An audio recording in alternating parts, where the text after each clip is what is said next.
Okay, hold on. I just needed to mute that. Morning, afternoon, and evening, everybody. Welcome to the Game Week 11 pod of the FPL Wire. I'm joined by Pras. This is later as a 12. And Zoph isn't here. He sent us some shady pictures of some fans and him doing electrical work, but we both know why he's not here. It's close to the international break. We're at 42,000 subscribers. It's 8,000 subscribers away from 50K. He's not going to wait so long for his trip to Thailand. He's gone there. He's gone there and he's claiming to have electrical problems in Chennai. I don't believe that for a second. Do you? AI has taken over the world, man. Like him sitting in Thailand, making up his photos of him doing wiring. It's just crazy these days. Yeah, enjoy Thailand's off. Yeah, just know that neither of us are buying the fact that you have electrical problems at home. Yes, we are not. What's up? What are we talking about, man? I'm having an existential crisis in my midfield where everybody keeps getting chances and then I can't even watch the highlights. So I don't know what to say. Like you tell us, what are we talking about? This is where, Pras, you come in and say the wise words in terms of be patient. I don't know, man. The data will turn around. The season will I've turn already around. taken a hit. I've made 3 transfers. No, I'm joking. It's fine. Yeah, man. I mean, both of us have that midfield of Sar, Enzo, and Saka. And between the three of them, I think they had 2+ XGI, if I'm not mistaken. Just really good underlying data. You had Gordon on top of that as well, who Ariola made a worldly save for. I will just say that it'll turn, man. The cream rises to the top. And I think, especially on the other side of the international break, is Pras time in terms of I've potted with you for 3 years. I've been listening to you for 4 or 5 years now. We've been friends for a decade now. This is where you make ground. This is something we've always spoken, that December, November congestion period is where we make ground. So we'll get through it. Absolutely. And actually, funny enough, in my team selection video, a couple of weeks ago, I made this table of like rank goals. And by game week 10, I had said I have to be in the top 2 million. So the most smallest of things, I was 0 points away from 2 million at like 1.987. And the Everton game is going on. And I'm like, if they keep a clean sheet, I'm finishing in the... So it doesn't matter, right? It's just one of those... It should not... It's an arbitrary goal. But I was like, I have to reach this goal. I have to reach this goal. So that Everton game became so stressful after Ndiaye scored. We got there. We are top 2 million now. So we will get there. Exactly. I will tell you though, I think a couple of seasons ago, or was it last season? I don't remember. I did this in terms of having goals and these many points away. Good luck is all I'll say. You're like, now I'm 50 points away from the masses. Now I'm 75 points away from... Now I'm going to chance it and be 100 points away from the masses. Hopefully that doesn't happen. When it doesn't turn, it's pretty painful is all I'll say. But anyway, lots to get on in this week in terms of generally where we are. I don't think many people are making transfers this week, but what are we saving transfers for? In what cases should we make transfers? Because there's a Gyökeres injury to deal with for some people as well. We'll get into all of that. But first, our sponsors plug. As always. Right. Oh, no, first you go first. Sorry. It's okay. I had to do the North thing first. We're so clueless without Zoph. Go on, you go first. Yeah. This time I didn't do much prep in terms of should I test this? I'm like, let's just go for it. We've done this a few times. We keep doing the team selection videos on a weekly basis, so we'll get into it. But all the data that you see from the Fantasy Football Scout member on this podcast is from the Fantasy Football Scout members area. There's some nice data. There's some nice comparison tools as well, where we're comparing defensive midfielders that people are talking about as well. So if you want access to such data, scan the QR code that you see here or click in the link in the description below. And if you want some discounts, because it's Christmas, FFS the Wire F5, that's your code. And if you use that, you get a 5% off on your membership. So, over to me. If you're bored of your streaming libraries available in your country, you can expand your selection by using NordVPN with the click of a button. There are over 5,000 server options available and no content is out of your reach. Privacy is a big deal to all of us as well. So Nord keeps your data encrypted and your IP address hidden to ensure complete privacy while you're browsing the internet. They've also added a not new, but also a threat protection feature. So say goodbye to intrusive website ads and malware. Even if you download an infected file, the threat protection kicks in and deletes it before making a mess of your computer. Show recommendations, guys. No, just you. That's a good one. I'll tell you, that was a good one. I just finished Nobody Wants This, and I'm about to finish Black Rabbit today. So I'm on the verge of starting a new show. Should I start Traitors Celebrities? Is that what you'd recommend, Pras? You have to, and the finale is tomorrow. Okay, that's So fine. you have to watch. You have to binge tonight. Binge tonight is that's your recommendation, right? Go for it. All right, cool. So I'm going to start Celebrity Traders, and I'm really November is actually a pretty good slate in terms of what's coming up. I sent you guys something on our Instagram group chat that we have as well. But the one that I'm looking forward to is Vince Gilligan's new show, man. We've got Pluribus coming in, and he's the creator of Breaking Bad and Better Call Saul. So that's what I can't wait for. How about you? Nice. So we are watching also. What is the show? This Diplomat. So we're also watching that, and I finished this other one also. Nobody Wants This, but that's a me show. So ironically, I don't watch that with my wife because she was like bored after the first few episodes. I still like it. So is it okay to admit this? Yes, I have admitted it now anyway. So I think it's still a good show. So I'm watching that. Nothing much else really. We bought the new FIFA, right? So a lot of the evenings alone time goes in that. How's the new FIFA? Is it much better compared to the last year, last year, or same story, slight improvements? It's like seeing your your wife or your child every single day. I've had every FIFA since 1994. So every year you're like, oh, minor change. But then the other day my son put FIFA 14 on, and he's like, what is this? What are these players? So you then actually see material differences. I think it's a good gameplay. I think it's smooth. I think they've overpowered pace a little bit. So essentially, like Cunha is not as good as Mbumo. So I had to sell Cunha and buy Barcola, which I hope, I don't think we'll do. But so you have to basically get pacey guys who can finish. And that's just like a really OP thing. So not that great from that point of view, but I play lots of formats within it. So it's fun. Yeah. I just couldn't resist that joke, but pacey guys who can finish is not always the best thing. A question I wanted to throw in for people in the chat as well as you. Best FIFA you played ever? Best FIFA. I think I have to go by the music, and I think the 1998. Now, I'm sorry, I am showing my age, but 1990. Yeah, that one was really good.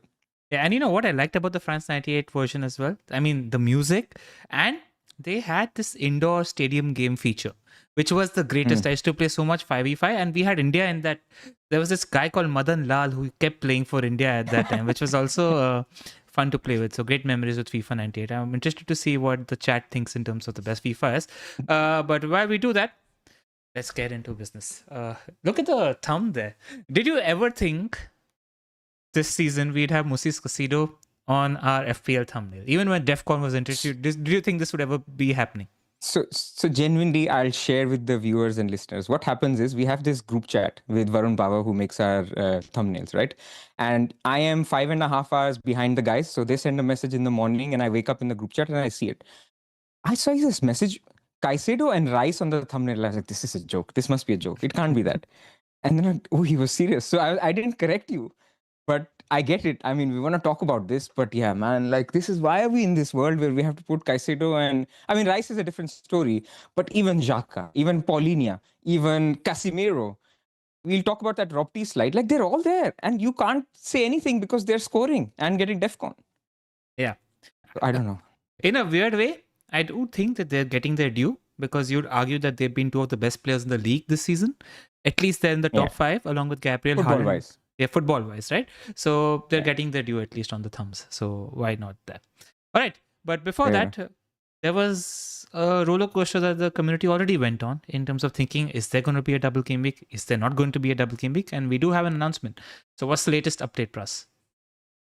There is not going to be a double game week. So I'm going with the punchline first. There was this thinking, which is why we didn't cover it too much on our pod last week, where, why would the FA change what was already in place? So nothing new, unusual has happened, right? Usually you think that postponements happen when something unusual happens, there's a snow event or something. So there was no conflict. This was always planned that if Crystal Palace reached the quarterfinal of the Carabao Cup and they are in the Conference League. Now, it wasn't meant to be Crystal Palace. Remember, it was going to be Nottingham Forest. Crystal Palace got demoted. If it is going to happen, FA will say, this is what it was. You always knew this. So this is what has happened. Now, Crystal Palace will have to play Thursday, Sunday, Tuesday, Sunday, Thursday. So it's this Sunday, Tuesday, which they will not be happy with, right? Because the Sunday, Tuesday is not ideal. And this actually has made even Arsenal complain, because look, even Arsenal have a Sunday, Tuesday. And we know that Sunday, Tuesday is not ideal at all. But Arsenal have already talked about it and they've said, please move our game. So the Everton away game could move to a Saturday or a Friday, but this doesn't impact game weeks. It will only impact the actual, people who will go to the Everton stadium and maybe the deadline. So long story short, we will not have a double game week. We will not have a blank game week, and we just have to manage the congestion. Speaking of congestion, our good friend Legoman has already updated his beautiful, beautiful slide. On the other side of the international break, we're pretty much looking at no midweeks until the 7th of Jan. Yeah. I mean, for the main teams, right? Pretty much no midweek breaks. Yeah, for the main teams and Manchester United. And Manchester United, we talk separately. True. Except Man United, all the main teams have. Exactly, man. Any thoughts in terms of generally how do people deal with this period, etc.? Because it's very odd, right? Where the most obvious thing that we generally say when such a fixture congestion period comes up is have squad depth. But we are going into a period where City, Liverpool, Newcastle United, Arsenal, Chelsea all have really good fixtures as well. So you're going to need the money spent on the pitch. So how do you recommend balancing things between going for big hitters and having squad depth? So with depth, I think the DEFCON thing has helped us a little bit, right? So you don't mind any defender coming on as your emergency sub. So this is why I encourage people to have a good 5, not have a dead spot in defense. Because even a Rodon, if he's playing Man City or, let's take the toughest fixture, maybe he gets you a 2-pointer because he gets 2 DEFCON and concedes 4. So I think the squad depth is naturally there because we have a 4 million defender, or 4.1 in Rodon's case. And there's others, like Mukiele and others. So that, number one. Number two, even a 4.5 defender is very much playable in a lot of games. So this is why I think in terms of dead spot, if you were going there, it's up to you. If you like 5 midfielders, then get a forward dead spot. If you like 3 forwards, then get a 5th midfielder dead spot. If you have a bench boost, you don't have to get one and just reduce a premium. I think in terms of squad depth, that's where we are this year because pricing is quite reasonable. I think pricing is good. In fact, we should praise the game. It is quite good. It's very hard to have a team with a lot of premium. So therefore, most teams look balanced. Yeah, I think I'm with you on that. Have your 5 playing defenders and your 8th attacker should be a bottom price attacker. And I think that's the only way you deal with something like this, I reckon. Which means you have to get your BB out of the way right now. And just to refresh people, because I think that's something they should be paying attention to right now. I'm asking you and Zoph this question every week. By when do we have to use the 5 free transfers that we'll build up to? You have to use them by 15. So what will happen is 16, you'll show up your team. When you load your bus team, you'll see 5 new, fresh, shining free transfers. So therefore, if you have 3 after game week 14 and going into game week 15, you should use all 3, right? Otherwise, you lose them. There's no point. You're not going to have 8 by game week 16. You will only have 5. So no matter how many you have. So 15 is almost like a dead end week. No matter how many transfers you carry, you have to use them. So after game week 14, make sure you're using up whatever free transfers you have. That's essentially it. And what we're expecting is we don't have information at the moment, but players might be going to AFCON game week 16, game week 17. That's what we're looking at. Right. So that's correct. There's some friendlies. There's some friendlies in which some of the national teams are like, guys, can you come? And people have already said, no, sorry, we have game week 16 to play. So there'll be a little bit of this and that. And maybe in certain cases, maybe there's some peripheral players, maybe that are less relevant for FPL anyway. They could just say, okay, we're going game week 16. Yep. By the way, you mentioned sub 4.5 million defenders in Mukiele. I want to give a shout out to Zoph, who played his bench boost this week. And I thought he was a tad bit unlucky with his bench boost because he had Josh King, who had a significant portion of the game against 10 men. And he was through on the goal for which he was the one who caused the red card. Yeah. He was the one who caused the red card as well. And Mukiele was really, really attacking as well in that game against Everton as well. But Zoph only had 4 points to show for it. So that's we talk about Saka, Sar, Enzo not getting any points. Even King and Mukiele on a bench boost not getting points. You need to understand Rupi had the ball in the net. Rupi had the ball in the net, and he had 2 other really good chances as well. So it was a good shot taken by our friend Zoph for the bench boost. It just didn't work out. You just need to get lucky. Everybody is still decent. 10, 12 points. I think it's still decent. Like I think people should have that perspective. Like you could have got another return and made it 15. But that's the point. It's not worth it to hold it for that extra return. Yeah, because you need to get lucky. And I've looked at every single fixture. We'll discuss my bench boost options later when we're doing my team, but there's not many windows out there where everything looks rosy. Right. Moving on, just a little bit of overview since we don't have many impending moves to make this week. Let's look at the teams to target from an attack point of view as well as a defense point of view. We'll start with attack first. And a team that most people don't have an attacker from is right up there in terms of Liverpool. So what are your thoughts there? I mean, I think, it's a happenstance that we ended up podding on Wednesday instead of Tuesday. I think yesterday's game was quite telling. Like, my takeaway from the game yesterday was, and this is not just yesterday, Slot has now done this for 2 or 3 games. He has said, enough of this. I'm going back to what I know. I'm going back to the defenders I know. So none of this from Frimpong, or Frimpong is injured anyway, but Szobozlai business on the right. None of this Kirkis. Kirkis will get some minutes, but I'm back to my Robertson, Konate, Van Dijk, and Bradley. I'm back to my midfield 3, the very important midfield 3 of Szobozlai, McAllister, and Gravenberch, which clicks, which works, which knows how to work through teams. And on the attack, I have Salah and 2 more. That can be that can be Gakpo, it can be Wirtz on the left, it can be Ekitike, or it can be Isak on up top. And I think this is what he will stick with going forward. Yeah, That's what we've learned. Even in the congestion. So both of us are probably rolling into game week 12. Is there still an open mind to United midfielder versus Salah? Where are you at on that? I think it's a captaincy thing. So if you look at it now, game week 12 is a little bit of a captaincy dilemma, right? Because Haaland is away to Newcastle. Now, some people may just say Newcastle, look how rubbish they looked against West Ham. Newcastle at home are a different team, especially defensively. So I will certainly not be captaining Haaland, especially at where I am. I'm not going to have a fear of Haaland. I'll own Haaland, but I'm not going to be captaining him in game week 11. So the first question I need to answer to myself is, who is my captain in game week 12? There is Liverpool home to Nottingham Forest. You can make your case Sean Dyche's Nottingham Forest is not the same as Ange's Nottingham Forest, but it's a shout. If you can go for a Salah, then he would be ideal. Let's say if you're free hitting, who would be your captain? I think it would be Salah. Second is, could it be a Man United midfielder? Could it be Mbumo? Could it be Bruno? Could it be Cunha? Man United are home to Everton. Everton, for all the things, we have this thing of Everton, good defense. Tarkowski is great. Everton have not been good defensively. So Man United mid, are you going to captain them? Then yeah, that's a good entry point. And then who else? Are you going to captain Enzo Fernandez away to Burnley or João Pedro? I don't know. That's after the international break anyway. The last option is, the other option in this category is Bukayo Saka, who plays against Spurs at home. And we've seen that Spurs have a little bit of an ex-crumble factor as well. They're a little bit of a Jekyll and Hyde team in terms of, I don't know how I need to view the fixture for my attacker against Spurs. Like, they gave so much space to Chelsea. Like, that should have been 4 or 5 goals for Chelsea. It was a mauling in terms of that performance. And I was like, every time I saw that ball to Enzo on that side, and he's just squaring it to Pedro, and there's just being one defender in that place, and I was like, this is going to be Ahmad and Bumo.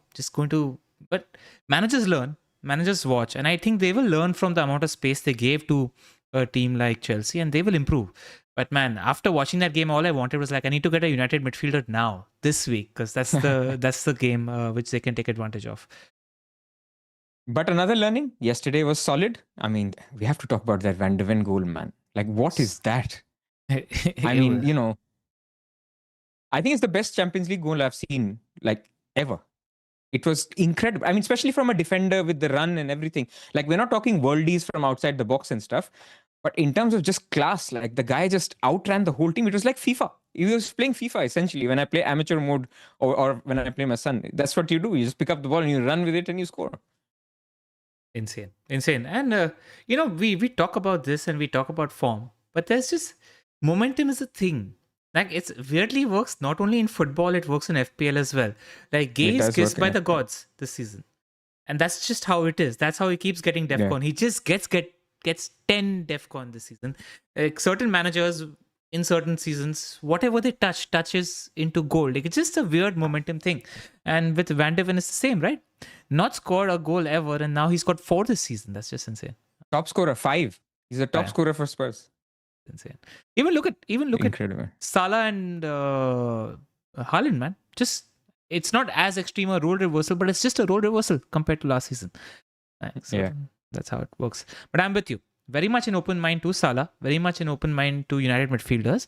And I think a portion of that might get dictated by the free hit conversation we have later as well. Because there is some strategy involved in the free hit as well, which we'll talk about. But see how the interplay really works very nicely. If you look at both Liverpool and Man United, it's not just a conversation in Game Week 12. It's another conversation in Game Week 14. Because Game Week 14 is a midweek game week. And again, in the midweek, who is Haaland away to? I think it's Fulham. Whereas Salah is home to Sunderland. Bruno is home to... so Game Week 14, Haaland is away to... So again, this is why who you're picking, be prepared to captain them Game Week 12 and 14. And who are you reliably going to do that? For me, there's two names here, Bruno or Salah. It could be Mbeumo for you. That's how you play. I'm not confident enough to captain Mbeumo over Haaland. I would always think, man, Mbeumo is a little, one game he can get a goal and whatever, but many games he can also blank. With Bruno, I'm the kind of player I'm like, okay, he should get 5 points in this game. Somehow he'll get. Whichever way, I don't care. My stance on Bruno has changed from last week, where I've come around to thinking that both are good picks. And it's pretty much, boils down to a high floor versus high ceiling sort of conversation where who's likelier to brace? I'd say it's Mbeumo, but who's likelier to guarantee you a return? It's probably Bruno. Like, I just think it comes down to that conversation pretty much. And that is a playstyle conversation. I used to think Bruno Fernandes is a bad pick. I don't think he's a bad pick anymore. And a lot of that comes down to Cunha. Like, Cunha got DEFCON this game week, and I think that's telling in terms of how much he's helping Bruno on that side in midfield as well. So, it's the same conversation we had last week, but it's interesting. And when push comes to shove, right, now that you mentioned this, like, except for Haaland, I just trust Salah with captaincy more than anybody else. Like, even when you're thinking about trust, Salah and Bruno also, there's a significant difference in terms of who you trust for captaincy, right? The chat is already like, have we started a Bruno? Come on, guys. We are now agreeing. Now, let's not talk Man United mids anymore. I think both are good, and the prices are also converged, right? It's 8.4 and 8.9 now. So there's not even much in it. Pick the guy you believe in, man. Like, both are good. Exactly. All right. So that was Liverpool versus But wait, United. let's just talk Liverpool a little bit more. Let's just talk Liverpool because we're going to talk defense. We're going to talk there's a lot of Szobozlai FOMO, or not FOMO is not the right word, but there's a clamor to think that Szobozlai is the guy, 6.5 million. He's going to play in the 10. We've just talked about it. That now his slot is not going to mess around. There's no words playing at 10 anymore. Not according to me, not according to the fans. So if Szobozlai is playing there, he's on most set pieces. Is he a pick? Now, I also want to say one thing. I think there's a little bit overcorrection on DEFCON because people are thinking, oh, he's a DEFCON monster. He's not. When he's playing in midfield, he's not getting those DEFCONs. He's not averaging even getting to DEFCON. So he may hit it once in a while. But those DEFCONs, there was a stat going around last week that he has the most number of DEFCONs of all midfielders in the game, even more than Caicedo. But that was because he played a lot at right back. And at right back, not only do you get, the things that the defenders get, you also get recoveries as a midfielder. So he just kept on accumulating a lot of them as a right back. He's okay, but don't pick him because he's some DEFCON monster who's playing number 10. He's a guy who's playing number 10, who's on set pieces. So the only thing that has changed from last year is that he's on all set pieces. There's no trend, which is substantial. And his set pieces matter, like his quality on the ball when it comes to direct as well as indirect free kicks. He's genuinely quality on the ball, so that helps. At 6.5 million. I was talking to my good friend Mihi, who's actually the reason why I started playing FPL. The age-old rivalry with a friend. He's a Liverpool fan, and I was asking him if Szobozlai is a pick and what his opinion on Salah is. He said that Szobozlai is nailed on because he's been the best player this season, and he doesn't think that slot will revert to ever pushing Szobozlai back to right back. It's just that Bradley isn't as robust a player in terms of fitness as he should be. So there could be games where there could be like a 20-minute sub as long as Frimpong is injured, where Szobozlai might have to play 20 minutes as right back. Otherwise, 70 minutes he should play as the number 10. He doesn't expect that to change at the moment. So that's looking promising. I also intend to get Josh onto the pod into the international break before everybody's interested in Liverpool. So watch out for that during the international break as well. We'll ask him the Szobozlai question too. Right. And I just want to say on Bradley, because there will be comments on this, he was incredible yesterday. Amazing. Against Vinicius. He was incredible. So he should start as well. So when we come to clean sheets and we talk about defenders, let's remember him, that we have not forgotten him. But in terms of attack, I think the new setup, unless Isak is injured, eliminates Ekitike, Isak, Wirtz and Gakpo as picks. You just can't go there over the Christmas period because these four guys will play in two positions, no doubt about it. That's how slot has now moved. Unless there's an injury, there's a lot of Gakpo thing. I'm not there at all. Yeah, and especially because Wirtz was good as well. Like Wirtz was good against Madrid as well. So that positioning. He ran more kilometers than Szobozlai yesterday. Exactly. So wait and watch, and we'll be there with assisting people, with Josh giving us clarity on the situation as well. Because I'm interested, and I think it's a good time to get him on the pod. Right, let's talk about Arsenal. A lot of debate in the community in terms of where the best three Arsenal picks were. And I also feel generally when it comes to Arsenal, there's a lot of overcorrection in terms of people writing down Bukayo Saka as an asset. Like this is reminiscent of a pod we had 2 years ago where I said the famous blah blah blah rubbish where Saka was not posting good numbers and he had just started posting good numbers and then he went on an absolutely insane run. It's exactly the same thing. Like he scored both the times in Europe in the last 2 midweeks. Yesterday was a penalty, but he was shooting on side. And he had the 2 biggest chances. Arsenal had an open play in the game against Burnley as well. I think I'm feeling optimistic as a Saka owner. And if need be, give him 1 or 2 weeks because Salah is waiting there. If it doesn't work out, I'll sell him for Salah. But I think he looks like a good points imminent sort of player. What do you think? I can only be brutally honest. And when the news came out that Gyökeres is injured, I was very disappointed as a Saka owner because I felt last week it was the opposite variance where Gyökeres got the points, Saka could have got more points, and now people will just switch to Saka. And again, being brutally honest, when I see people saying maybe I'll swerve Saka, I'll go Rice, I'll go triple defense, I'm like, do it, man. No worries. Like it's okay. That's if Saka is going to be the way I catch up, I'm happy to do it. I think he's a fantastic pick. I think he's the second best premium in the game. And 100% penalties now. Ends are his. There's no Odegaard, there's no Gyökeres. For one game. Yeah, for one game. We take that. Even for one game. Yeah. Those are odds to And points. when Havertz comes back, more games. Yeah. Because it's not that he's going to start, Gyökeres is going to start every single week. Whenever Havertz starts, Saka is still on penalties. He's just the guy. He's the main guy. Returns have not come. But if you're watching Arsenal, you know that the returns are very likely to come from him, either through a set piece or through a penalty or through open play. He's the guy. Yeah. One interesting thing also, just as a thought I was having when I'm talking about Arsenal, right? Because we don't have the triple up on defense, and a lot of people have started moving up to the triple up on defense, which is incredible. Shout out to Walsh from FML FPL, by the way. He made a triple move. He made 5 transfers this week where he converted Saka and Gyökeres into a triple Arsenal defense, and I absolutely loved it. He was plus 12 points net, so he's got triple Arsenal defense. He's got Haaland, Salah, Bruno Fernandes, and Paqueta. So if you think about the Walsh pod we had back then, he's got the routes to points with whatever you look at right now. Yeah. The thought I had in my head is, what am I taking on by going for an Arsenal midfielder over the triple Arsenal defense? And I'm like, I'm still in play for 9 of the 12 clean sheet points on offer. Like that's still on offer. Whether you go for Raya, Calafiori, Timber, 2 of them and a midfielder, whether that's Eze, Rice or Saka, you're losing only 3 points to the field when it comes to clean sheet. I think that's a gamble enough to take. And you'd hope that because Arsenal defenders are not DEFCONing, you have the chance to even make up for those DEFCON points with the DEFCON defender that you throw in there as well. So I'm like, it's fine as a balance in terms of having double and having a midfielder in place, because these clean sheet points for your midfielders are also coming on every single week. So I like that we're in play for a 9-point Arsenal clean sheet every week, not like an 8-point. So you're saying Saka plus an Eze or a Rice is also viable? No, I think you need to have double Arsenal defense. I think they're cleaning greater than Okay. I misunderstood. Okay. No. I'm just saying that it feels all right not tripling on Arsenal defense because you're getting 1 point for your midfielder as well. So yeah. I'm with you. Gyökeres owners, man, what should they do? I gave my honest perspective. Focus in the chat. He's like, yes, he's a Gyökeres owner. He'll be getting Saka. I'm not going to sit on the fence on this one. I think it's a great opportunity to get on Saka. Yes, he's more expensive now, so you'll have to fund it.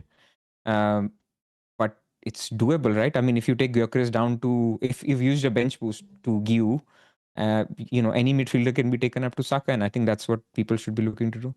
But if you had the choice between, and genuinely all are in play, right? Because we spoke about the captaincy conversation in the future, between a United midfielder Sal and Saka.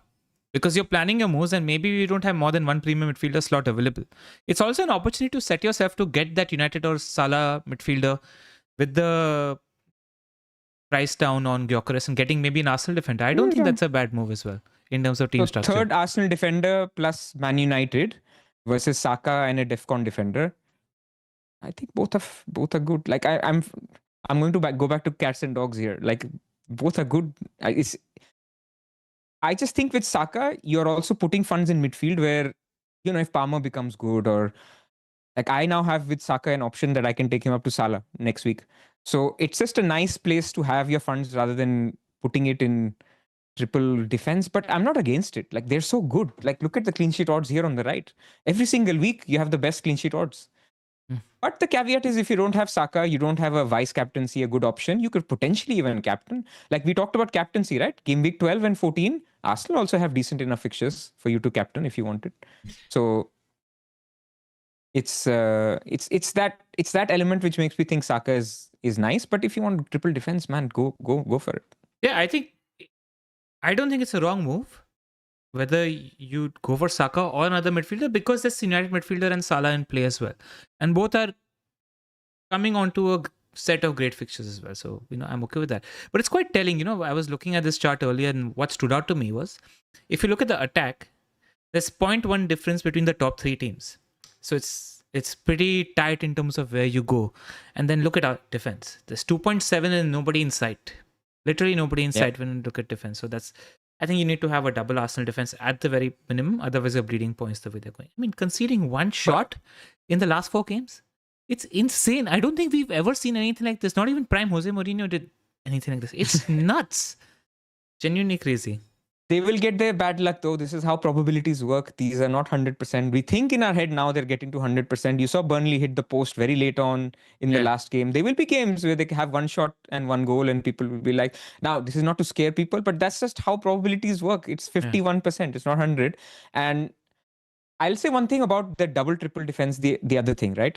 We are getting into the Christmas period. So I don't want to start a Raya debate, but a Raya gets you clean sheet, but not save points. A Timber gets you clean sheets, but not 100% guarantee of minutes. Same for Calafiori. They are their first team by far. There's no doubt about it. But are you 100% that he starts every single Premier League game between now and Christmas? No. He could miss one, especially that period 13, 14, 15. He will likely miss one. Every defender that is not called Gabriel or potentially Saliba, although Saliba had some injury niggles or whatever, they have also come up with other problems. So I could also equally make a case and say, you could just get your double and then you get your Saka, and that's a more optimal outcome. Somebody else could say, I could just get not even Saka, I'll go to Rice. So I think there's enough picks there that you make your bed, but it's not a nailed on better strategy because there are keepers who could match Raya even though they keep 1 or 2 clean sheets less than Raya. There are defenders who could match Timber even if Arsenal keep all those clean sheets, because Timber could miss one game where they keep a clean sheet and the other guy gets 3 more DEFCONs than him. So that's 6 points made through 1 clean sheet less and 1 game they played more. So that I think that's what we need to also keep in mind. Yeah, and I don't think that Timber is a 0 or 90 defender. Like Arsenal tend to play their wing backs for 20 minutes, especially when you're talking about Ben White. Because Calafiori has been subbed at the 70th minute most games now. And Timber hasn't.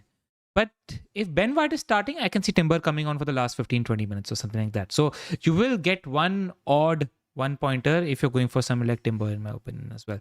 But, if most people have Gabriel, and let's say you're deciding which way to go between Timber or Calafiori, Calafiori is taking a lot more shots, but I just feel like Timber feels a lot more robust in terms of general fitness levels, because Calafiori is still getting subbed every 70 minutes, so Arteta is doing what he can to protect him, whereas Timber is getting a lot more minutes. I think he's a lot fitter compared to the other defenders. So that's the only thing that I have in my mind. I'm with you. I just wanted to. I think the 4 guys and Raya are pretty much starting, I would say 35 games out of 38. Maybe that's too much. 34. And it's the odd game that they miss. And Gabriel Saliba should play 36, 37. Fitness, obviously independent, of course, if they're fit. But it's just what you take, right? And what I'm trying to say is, let's make a Game Week 12 wildcard, okay? I'm trying to tell you that Arsenal still have 0.7 clean sheet odds better than Timber. It's not a no-brainer you pick Timber over Van Dijk. He's now more expensive than Van Dijk. So if you look at the clean sheet odds, Van Dijk gets DEFCON. Van Dijk has a goal in him. Now you can argue Timber also has attacking threat. So I'm just saying we can be a little bit we are overcorrecting for Arsenal too much, because 4 weeks ago everybody was saying, is Gabriel even worth it? And I say this on every pod because I'm just reminding people. I said it. I got so lucky. I remember that if I was going to lose an Arsenal defender, I said I'd much rather lose Gabriel over Timber. My God, I was scared to think about what I would do if I didn't have Gabriel in my team, man. So, and the guy has skyrocketed in price. So I'm just saying, it's nice to have 2 Arsenal defenders. It's fine to have 3. And I'm going to say controversially, it's okay from Game Week 12 to also have 1. I'll tell you what my disagreement though is, and I think this little table here is quite telling. And this is shots plus key passes amongst all defenders. Like Timber and Califari are just up there. Like they're Daniel Munoz levels. I do think there's a little bit of underplaying by the Raya owners in the last 4 weeks, because Timber or Califari haven't clocked an attacking return. And I think that Pope hasn't kept a clean sheet. And Pope hasn't kept. Pope not keeping a clean sheet hasn't hurt. He's got 3 points every time he's conceded 3 goals. Like, it doesn't matter. Like, he's got 3 points. It's not like he's got like a 1 point or something. He's conceded 3 goals and he's got 3 points. Like, I just think that's telling of what will happen when the luck or variance shifts the other way. But Timber and Califari are so due attacking points. And in the last 2 or 3 weeks, I think Califari owners have been hard done by. Like, he's pseudo forward much more than Timber in the last 2 or 3 weeks, but that changes on a week-to-week basis as per matchups. So I think that is coming. I just don't think you need to. But as is a benching. So I'm just putting balance here. As is a benching. I'm just putting balance here. That these are similar. Like, this is what I was trying to make the point in terms of whole Raya and Richards versus Pope and Timber or Calafiori. I think they're similar. Like, it's okay. So Pope will get save points. Richards will get DEFCON. Or Anderson, whoever your 4.5 counterpart is. And it's cheaper as well. Yeah. So maybe they get extra points from somewhere else where they get value because this is a 4.5 defender. You know what the difference is though?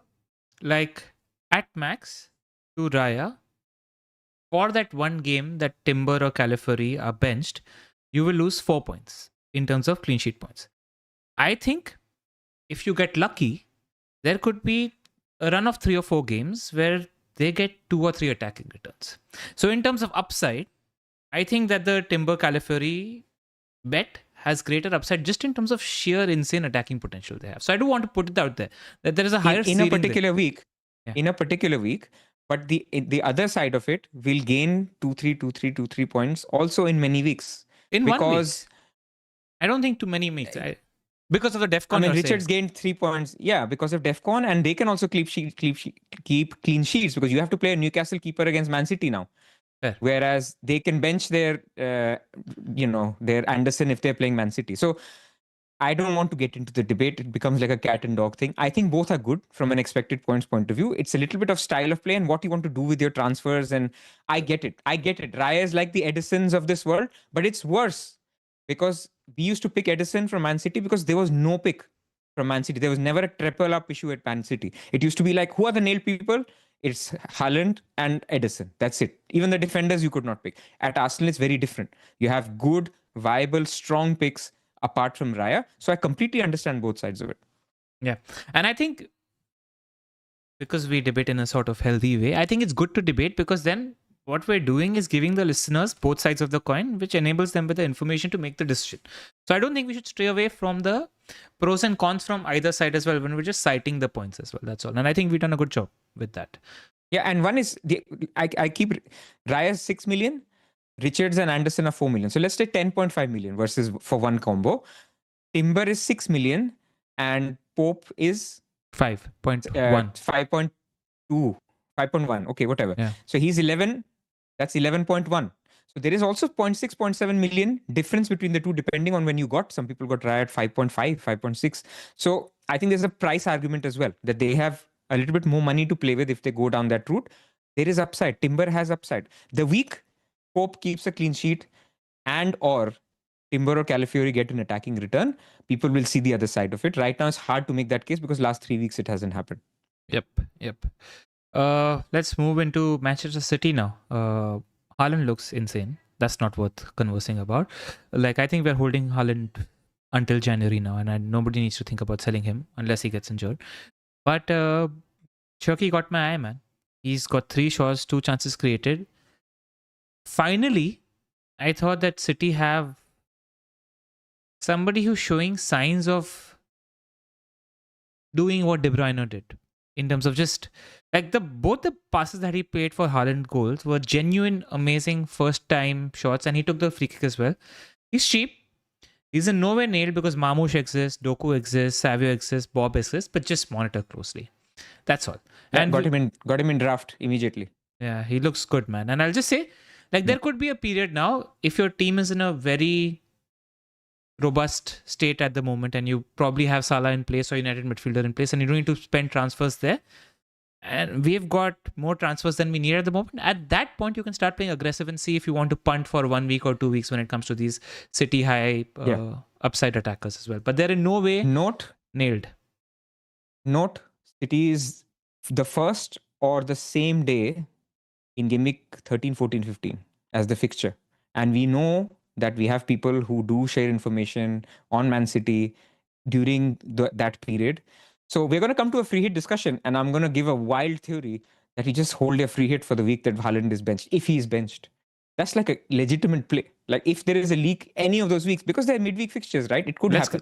Let's get into it now. I have the fixture ticker in front of us. Let's get into it. So Zoph wanted us to also just complete the Gyökeres discussion for Gyökeres sellers. Like before we get to the free hit, who do you think is your ideal replacement? Should it be a dead spot? Should it be back to João Pedro? Should it be Mateta?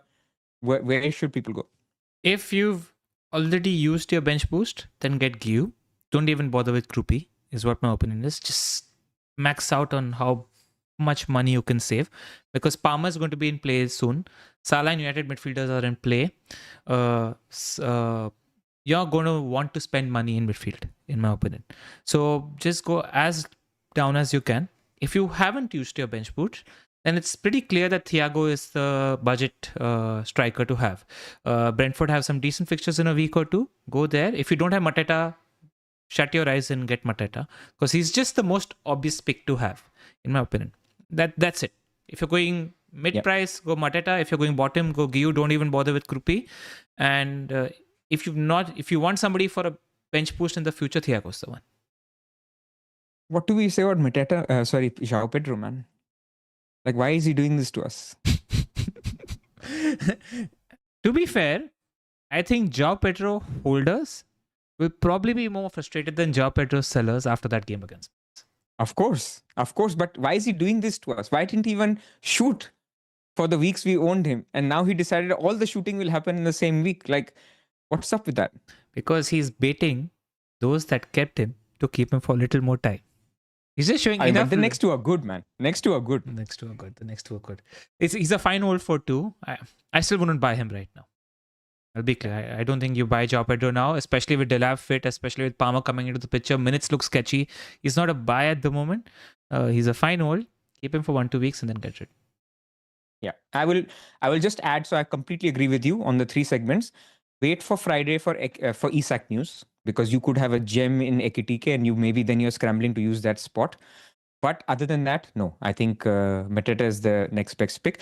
On Gu, I would say one thing. If you already have a Chelsea defender and you have an Enzo, then just get OB instead. I know it's 0.1 more, but don't triple up on Chelsea and then be locked out of Palmer. I'm not saying Palmer is a pick anytime soon, but these things, now you don't have a wild card to fix this stuff. You have this team till game week 32. You don't want to be saying, oh man, I bought Gui and now I can't get Palmer with one move. I have to sell Gui. So just FYI if you wanted to do that, but otherwise we are aligned in terms of replacement. So I think transitioning to a 3-5-2 or a 4-5-2, 4-4-2 is the way. Yeah. Somebody was telling me, she is like, Pedro has 2 good fixtures. He has 1 good fixture and 1 average fixture, in my opinion. Burnley at home needs to be viewed differently. In 5 games, they've conceded only 4 goals in those home games against some really formidable opposition as well. They don't give you many chances when they play on their own turf as well. So, we need to be mindful of that. All right, so free hit discussion. Pras had the theory, which he mentioned, in 12, 13 and 14, they're playing first. Yep. They're not one of the early games. So it's not either the first. So let me tell you exactly. On 12, it is the very first game, which is Burnley. No, sorry. On 12, it is the 3 p.m. game. No, I'm confused. It's a 5:30 game. So it's a Saturday, but it's not that far. It gets interesting from 13, where Man City is the first game in Game Week 13. And 13 is the one you want, right? 13, 14, 15 is the block that I was talking about. So it's the very first game. It's a 3 p.m. late kickoff deadline. 14, they are the first game again because it's an evening game and it's 7:30. So both in 13, 14, you should get some updates, especially if Haaland is out, you should hear about it. And then Game Week 15, they're the 3 p.m. game in a Saturday kickoff. So again, maybe there's a chance. So strategy number 1 is just chill, man. Whichever week, if you hear, just have a free hit team ready every single week. Whichever week you hear Haaland is out, you just roll it out. Because the best way to allocate funds on a free hit is to spend the Haaland money. Get Mamouche, for example, if he starts any of those games. That's strategy number 1. What do you think about that? I like it. And there's one clear window as well in terms of when you can use free hit as well, which I'll talk about. Yeah, you're going to come to 13, I imagine, right? 13, so do that. So first is you just chill and you just see. And then after 14 or 15, if he plays every single game, then you take it from there. Then you decide on exact window. So the second is your Game Week 13. So tell us. Before I go to that, actually, there's a very interesting quote that Pep Guardiola had yesterday. Or it was after the game midweek where he got subbed off early, where Pep was asked about Haaland because City are a one-man team at the moment in terms of output, right? In terms of finishing chances.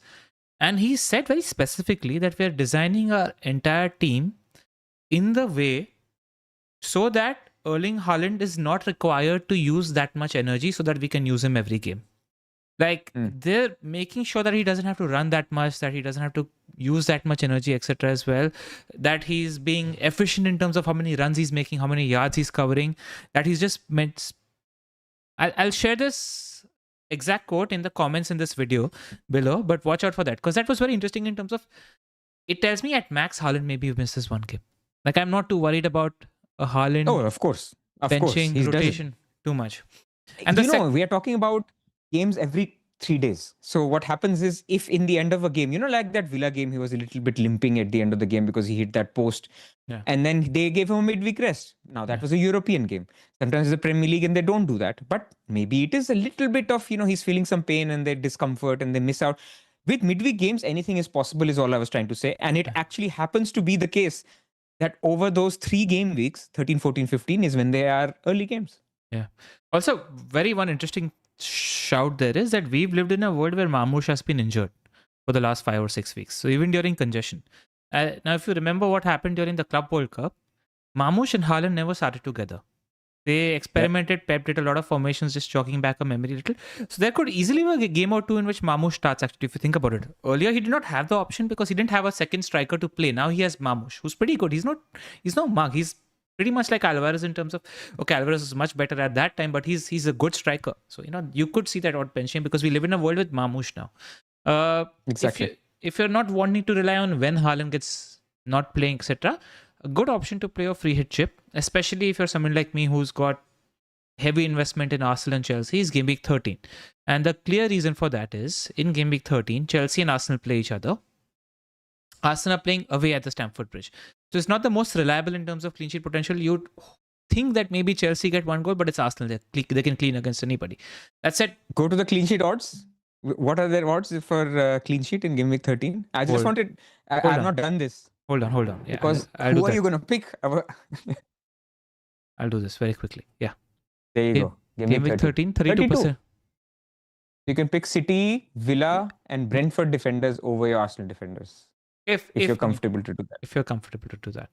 But the interesting thing is, what I thought about from a transfer point of view in Game Week 13 is in Game Week 13, Arsenal have a tough fixture, which is Chelsea away. And who are the other team that have a tough fixture or who are playing each other? United are going away to Crystal Palace. So if you're going for a United midfielder or two in Game Week 12 and ignoring Salah, then you don't have to play those United midfielders in a tough game away to Crystal Palace. So that works out as well. And the third thing that works out is, in my opinion, Liverpool have their best, Manchester City have their best attacking fixture against Leeds. Because Leeds like to play. Leeds are not a defense that parks. So if there's a game in which you want double or triple City attack, where you can probably get early team news, it's probably Leeds, right? You prefer that to Fulham and Sunderland, because Fulham and Sunderland are much more defensive setup compared to Leeds. So I think in terms of ceiling, that's got a higher ceiling. And Liverpool are West Ham away. So you can just get Salah for that game. It'll have to be a team with Salah and Haaland and then go cheaper in defense. That's the structure you're looking at. My issue with 13 is, who will you captain that week? Haaland. Yeah. So you're getting Salah, but you're not maximizing Salah. Salah maximization is 12 and 14. Yes. But this strategy, because we're waiting and watching, is for somebody who is going to make their bed and say, I'm going to go without Salah until AFCON. Because what it does is, you don't need to get Salah next week against City. You can tell yourself that you can get away without Salah against Sean Dyche's Forest. You get Salah for West Ham. And then it's a matter of seeing off 2 game weeks without Salah before he leaves for AFCON. So that's the thinking behind a free hit 13 strategy. Because immediately, and then you buy United midfielders, because then United's fixtures after Spurs look like Everton, West Ham, Wolves, Bournemouth. They're decent fixtures. So that's something to park in your head. It should be fluid. You can just save it for a rainy day when injury happens, but I can't think of a better planned window. But that means you have to commit to Salah, non-Salah, and that might influence your free hit windows. That's about it. I think the big picture point here is that free hit is not worth much. Like, there is a chance you actually lose points. I mean, there's chance on every week when it's not a blank game week that you lose points on your free hit. In fact, people did. I think in game week 6, people who free hitted lost points because the players they took out didn't deliver, and did deliver. So it could happen any single week. So therefore, for all this to say, if you've used your free hit, don't worry about it. Like, people will use it in a week, but it's not, the gain is not huge. Of course, they can be lucky or whatever, but the gain isn't huge. There isn't a particular week where there is a huge gain. Like, it's never bad to have Arsenal defense, right? Saka against Chelsea, like, Arsenal will still be favorites for that game. If you're not capturing Salah, so there can be a counter to any week that I can give you, and you can give me a counter to any week apart. That's why I started with, best week is just if you hear something or your player has a niggle and you just leave it. But you also have to be a little opportunistic about it, in my opinion. Very genuinely. Like, this is a conversation I used to have with a friend from Scout back in the day, called Scordelario. Shout out to him. Where you must be knowing Scott. And basically he said, is that, so many times we're scared to move, and it's a psychological thing, to make a transfer, because we might think that the player we sell will score points. It's just psychology. If you're, let's say, 70% there with the transfer, that you'll feel better that you've kept the player, and the player you didn't buy scores points, compared to you've sold the player and the player you bought didn't score points if you were there with the transfer, because it's actually losing points on either side. It's as dangerous to not move as it is to move.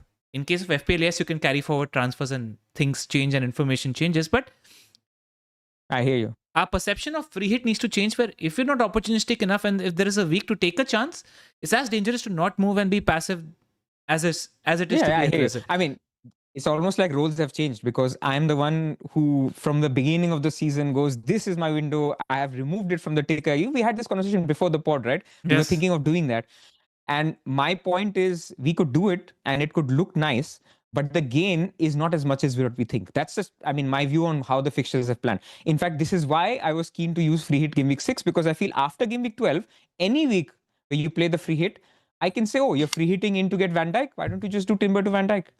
You're free hitting in to get, from Saka to whatever, to Salah. Why don't you do Saka to Salah? Like, find a way. So I think that's where I am. And especially if captaincy is not coming into it, for me, it even reduces the appeal. Like, if you're just going to captain the guy you already have, there was some upside of, Captain Salah. Nobody owns Salah. You now have a 200% Salah where everybody else has a 20% Salah. That's a good shot. So even that, if it's not there, that's what I'm struggling with. 13 seems the best on paper for your 12 players, including captain.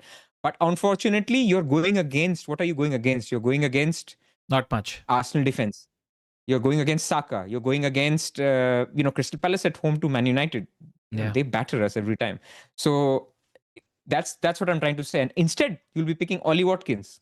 Yeah. You'll be picking Thiago. So that's where it's difficult on a free hit. On how do you actually go against those guys? I'm with you, actually. And captaincy is something that deserves the most thought, I think, when you're thinking about free hit as well.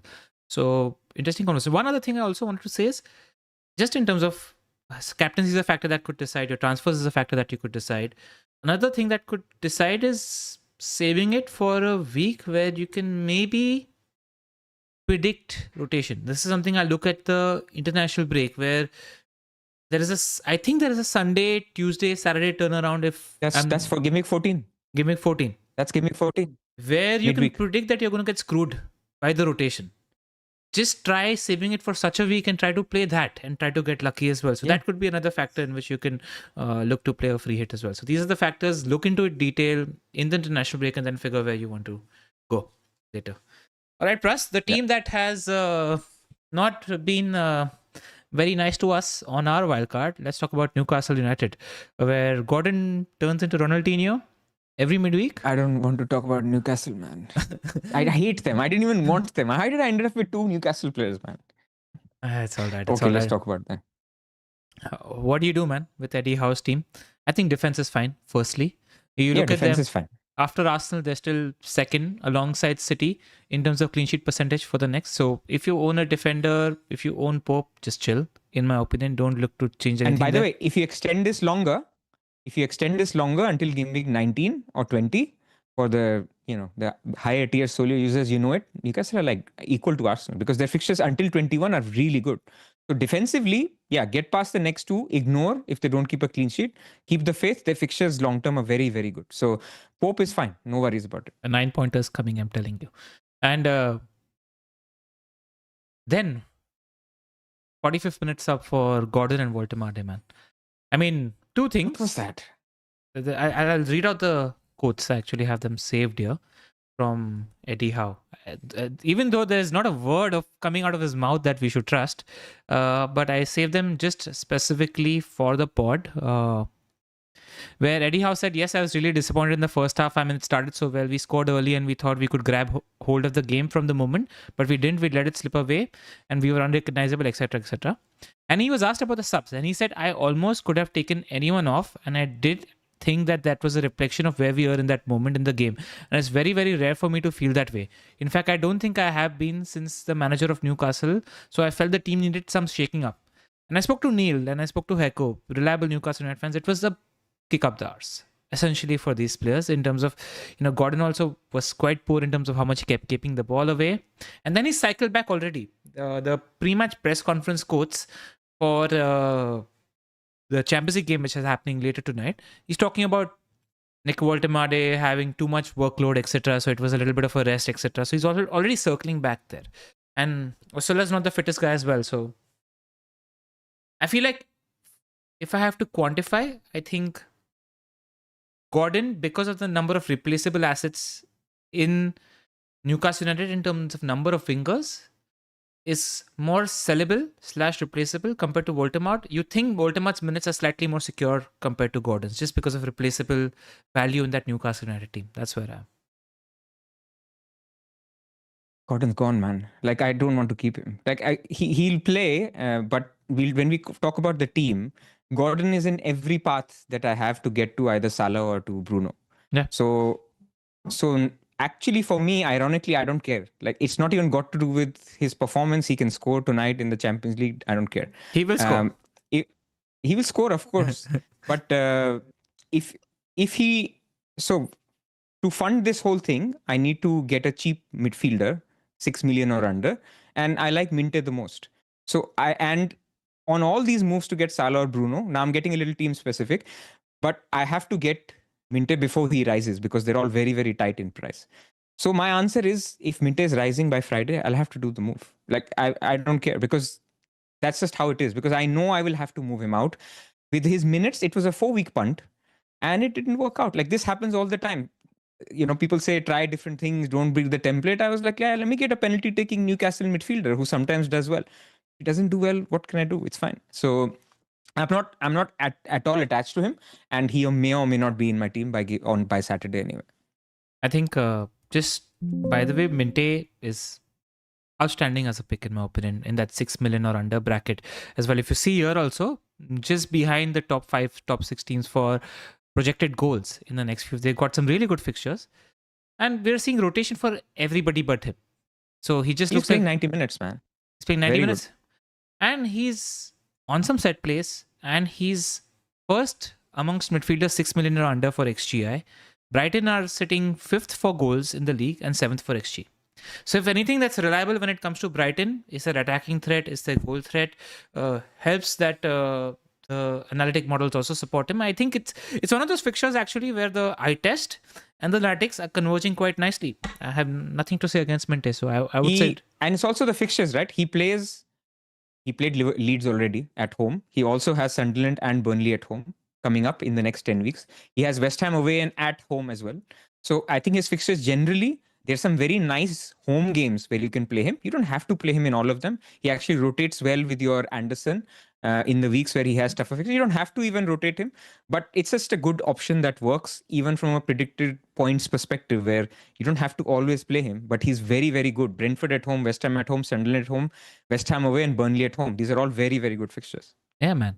And for a long duration, he's got good fixtures. So you don't have to worry about it at all. So do it, man. If it supports your Salah/United midfielder path, I'm all for it.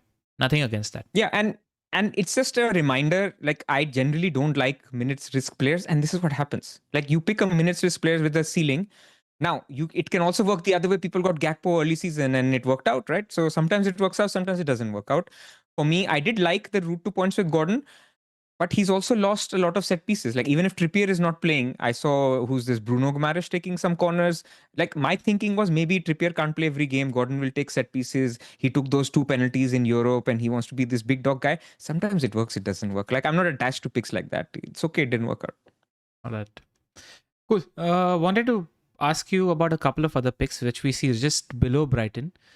Just picks that didn't do well this week that have been showing well. Enzo Fernandez.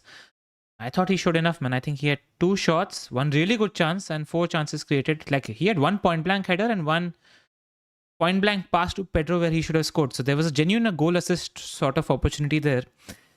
Hold, keep faith, especially against Wolves. I don't think new manager bounce exists for that Wolves team. Just keep faith. Yeah, I think. By the way, what is happening first? I mean, before I answer that, Gary O'Neill is now not joining, right? No. So they're managerless. It might be Brendan Rodgers' time. Oh, man. Yeah. Or we Eric have Ten mixed Hag. memories from him. If it's Eric Ten Hag time, my God, I'm going to just target Wolves every week. Yeah. That's it. I think Eric Ten Hag is a little bit of a media thing. Yeah. Like, why would he go there? There's no reason. Like, he would further down his reputation.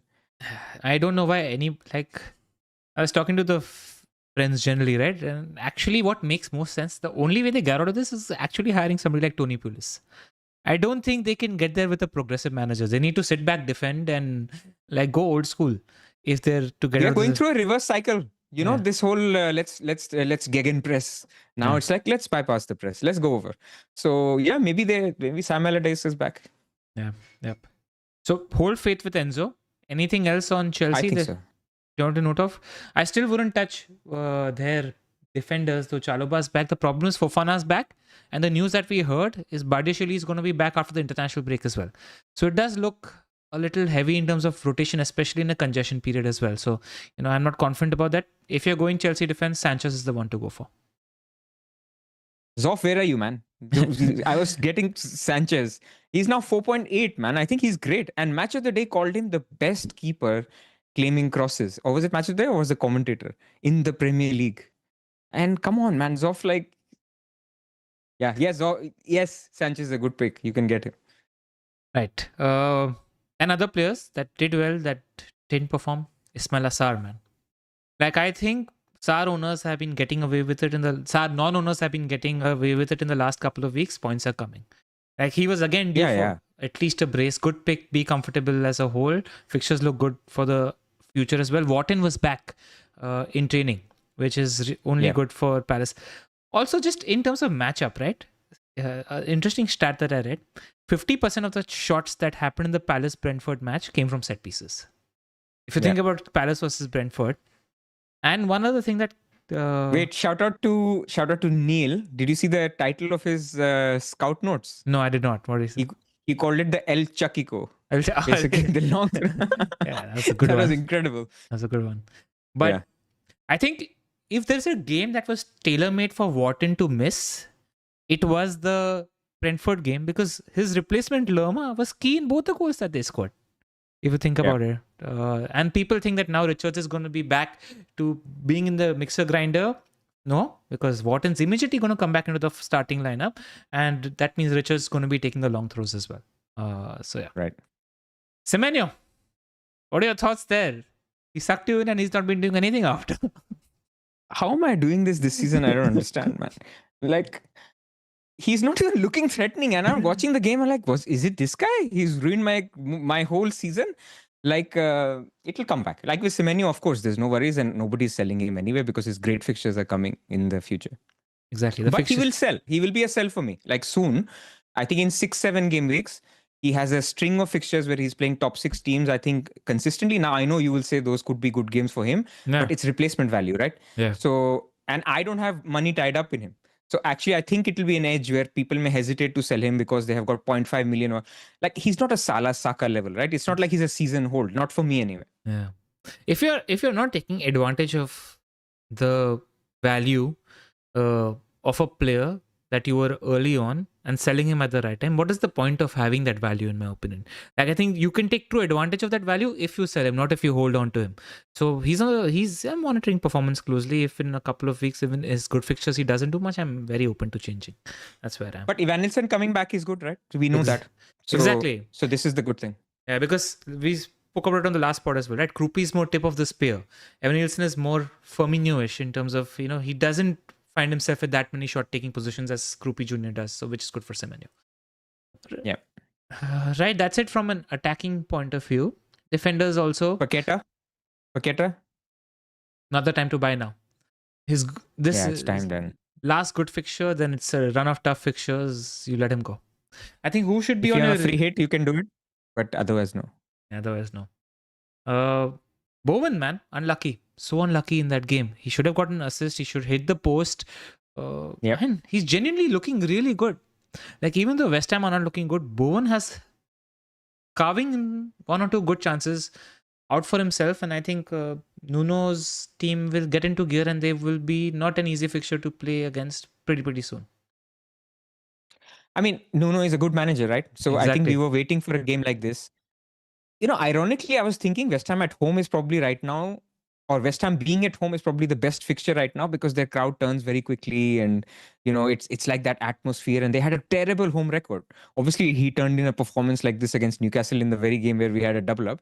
But I think, look, it's one to monitor. So I don't want to completely rule it out that, West Ham picks are out, because we have seen he's done this with Forest where we thought, they're all average picks. We don't need to go there. And suddenly they became excellent FPL picks. So who that player is within there, like Diouf is 4.3 now. He's close to becoming 4.3. Paqueta is still cheap. So I would say at the moment, if you hold them, of course you hold them this week for Burnley. They're not a buy. And then you take it from there. But they could come back into our radars later if Nuno is on that upward trajectory, which he is capable of doing. A team that should be on your radar now is also Forest. I liked what I saw of them against our team. In terms of just general playing deep, they look pretty good. I think both Anderson and Gibbs-White should be on the radar. Anderson's hit 10 DEFCON every single game. He needs 12, which is why he doesn't get the points, but he's hit 10. And now, I think his role might be a little better under Sean Dyche as well. Gibbs-White looks really, really good as well. So they're just firmly on my watch list now. In terms of those picks. Anderson has been class, man. Even from a football point of view, he's been so good. Yeah, man. Hopefully plays in the red, another red next year. Right. Clean sheet defenders. Anything that stands out to you that deserves attention? I think we've covered everything that needs to cover. We can move on to the next slides. Yeah, we can. I think cheap defenders, just let's spend time on cheap defenders a little bit. With Anderson, I was looking like Anderson is a popular pick. After game week 12, he's okay. His fixtures are okay. So I think he turns into a good first sub from that point of view. And then look at Bournemouth. Bournemouth are also after 14. So there is going to be defensive transfer, I think, coming in game week 15 perhaps or beyond that, but we'll have transfers to spend. So just think about that. If you want to move to a 4 at the back structure, do you want to bench these guys for that, or somehow I think I'm thinking one transfer might be needed soon. Yeah, but you mentioned, right, that Newcastle go far up the table even after. I think people might be looking at Mr. Thao soon enough, I reckon, because by that time He we'll needs know to how. hit Defcon. We'll need to see what Eddie Howe is doing with the Livramento Hall situation as well, right? We need a little bit of proof in the pudding to see who's more robust as a defensive pick from that team, which we'll have information for a little later. It's just, and I think by that time you'll start like the team. See, right now, who are the 4.5 million defenses that we trust? Palace, Fulham, and Bournemouth. I think there are two teams that will start coming into the picture in terms of teams we trust, and they're West Ham and Forest. And Brentford to an extent as well. So, you just see what happens back later. I still don't trust Everton. I still don't trust Brighton from a defensive point of view because they're a little more attack-minded this season. With Forest and West Ham, they're more defense-minded. So, you want that. I think they will start racking up DEFCONs, etc. as well. So, you already saw that with Murillo this week against United as well. It's just expensive. Forest guys are just priced for a top 6 team from last season. But yeah, I hear you. I'm with you. Yeah. All right. This is a little bit of hindsight bias in terms of players that have. Harry says Rice is better than Bruno, and then you bring up this slide. So let's talk about it. Sorry for interrupting. he said Rice is better than Bruno. All right. There is just banter going on in the chat. And Zoph said the only DM that's not scoring is Bruno. Bruno Hall is so due, by the way. It's coming. Zoph has enjoyed more points from Bruno than me. Like he's owned in 3 weeks or 2 weeks or whatever. It's like he stole your girlfriend, man. It's genuinely like he stole your girlfriend. I mean, I'm just watching people enjoy. Like Bruno gets one something. Okay, we're digressing. Bruno is not on this slide. No, we can have fun, but go on, say na, talk na. It's okay. People like to listen to this stuff. All preseason I spent saying route to points. Look what Bruno's doing. One game get DEFCON, one game corner assist, one game a random assist, which is like a worldly assist to our friend Maguire. One game a goal in open play, one game a penalty. That's exactly, he's essentially showing you the repertoire of points and route to points that he has. What a pick, man. Yeah. But Devil's Advocate, 9 million and not on this table. Yes. This always comes down to it. Yeah. Is he worth 9 million or not? We can have a discussion. Exactly. Right, man. Anything that stands out to you? I think Gabriel's the second best pick in the game. And this, did you see his shot in the first, third or fourth minute in the Champions League? He almost scored a worldy volley, like in a set piece. That's the Gabriel that we're talking about right now. So looks insane. Arteta said something about him, that he's the first to the ball in both boxes. And this is what it is. Like now they're going through this new routine of that the defenders put the ball back in. And so you create a higher XG chance than just heading the ball towards the goal. So, and that's where you're getting defenders who are, if you're in the box and if you're Gabriel, you get to the ball first and you get a lot of assists. I don't think it's a coincidence. Neither, I think, is the DEFCONs, because the way teams are trying to bypass their press is to do more long balls, more throw-ins are coming. And so it just becomes like a unreal pick. Yeah, man. We're here not for Gabriel. We are here for Caicedo, Paulinho. Who else is Gravenberch? Who else is here? Like these are the OG picks, man. Why don't we have them? Caicedo has 3 goals. I think he's got 1 shot a game. And he's created 5 chances so far. 77 players have created more chances than Caicedo. So are his returns sustainable? No. Is he in a good moment? Yes. Is he a pick? No. He's hit DEFCON in I think 50% of the games in which he's played. It's not like he's clocking and getting DEFCON every game he's playing as well. So not a pick in my opinion. I hope that people that have him stick around with him. Good luck to them. Same with Gravenberch. I do have a little more time for picks like Declan Rice though, because he's got set pieces. I don't think he's in the same bracket. He's not in the same category. He's not even playing. The counterpart is Zubomendi. Yeah. You remember Zubomendi scored a brace, got 2 price rises. Now he's dropping in price. What happened? didn't finish. Now he doesn't know how to finish that well when he was so good 3 weeks ago. Same thing is happening to Caicedo. 6 weeks from now, when he doesn't score in any of the games, it's not because he's forgotten how to shoot as well. It's because when you shoot from outside the box, the likelihood of a goal is low. Now, no matter how much of a Chelsea fan you are or a Caicedo fan you are, that he's really good from shooting outside the box, it's still a low. I will not use the word XG because Caicedo fans don't like that. It's a low probability shot. It's not easy to score from outside the box. So it's not predictable. Therefore, we are not going to pick him. But if you have him, enjoy his points. I think it's fair to say that. No, and acknowledge that you're lucky. But one change that I will say is Caicedo's pressing a lot higher up the pitch. So he's in that first line of press. That's how he got that assist to Joao Pedro, right? But I don't think other teams will be as naive to do that against probably the best ball presser in the league at the moment. So that's what I have to say. But otherwise, we have a chart here that Zoph sent us from Thailand, may I add, in terms of... do I have that? Yes. This is Caicedo, Declan Rice and Szobozlai. If you look at their XG non-penalty, Caicedo's got nothing. At least Rice and Szobozlai are, they have routes to points in terms of set pieces, and they've got middling open play threat as well. I in fact think that Szobozlai's open play threat is, especially in that Villa game, he was pressing and he was taking a lot of shots as well. So I think there might be a pick when it comes to Dominic Szobozlai. And I don't think Declan Rice is not a pick either, but just Caicedo is not. Because Rice also has open play threat.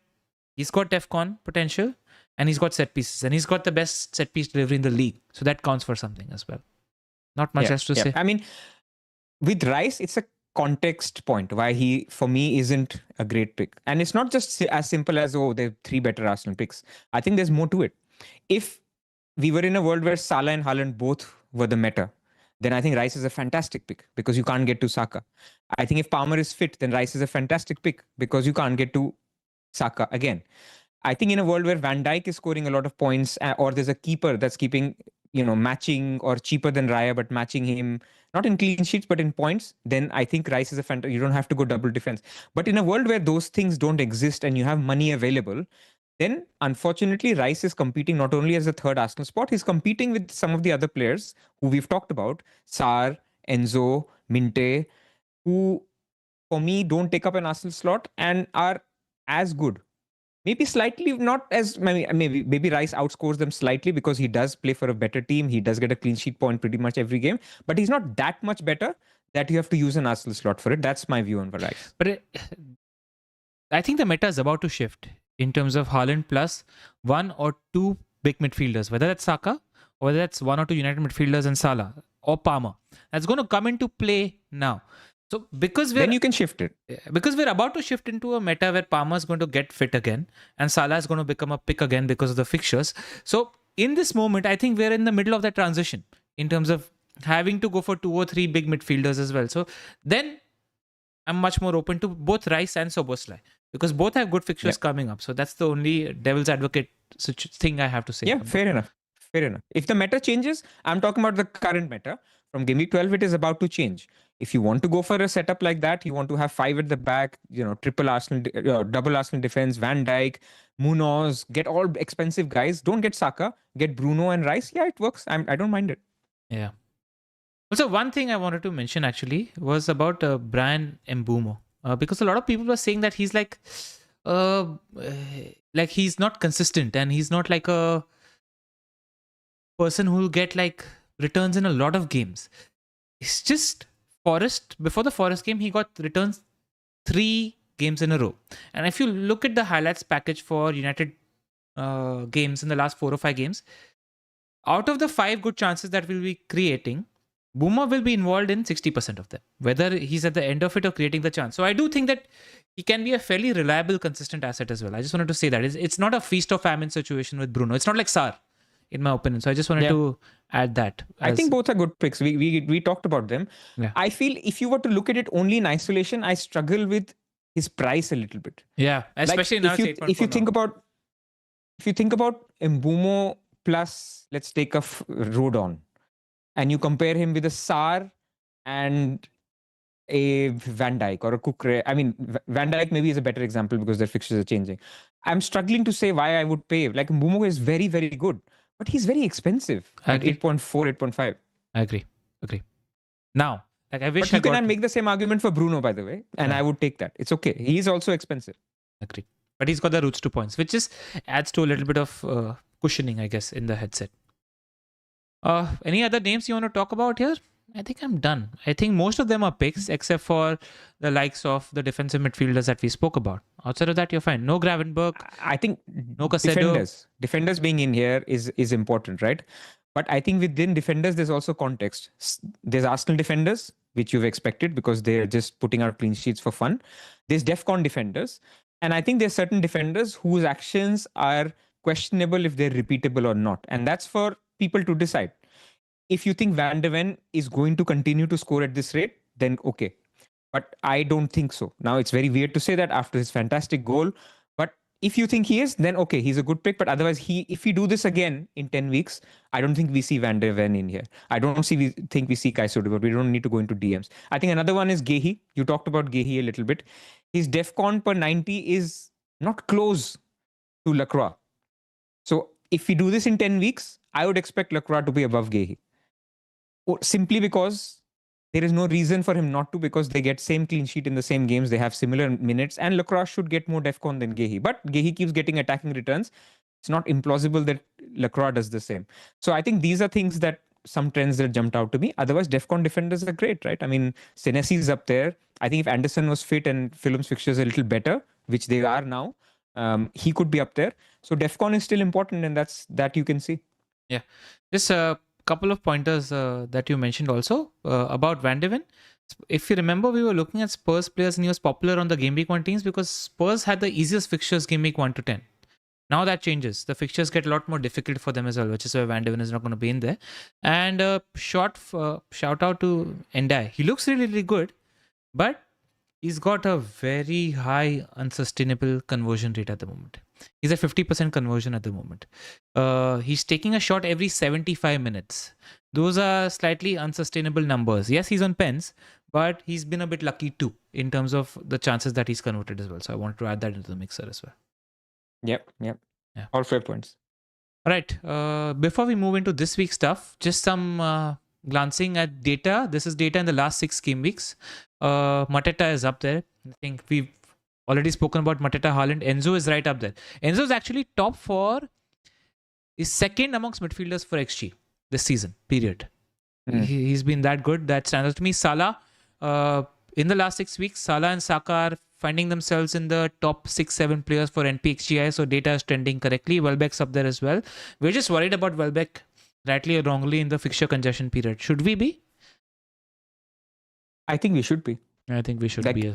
It's not about he's in great form and form brings minutes, but it's the issue is he can break down anytime, and maybe Hertzler is more careful, especially around this. I keep bringing this 13, 14, 15 because this is what it is.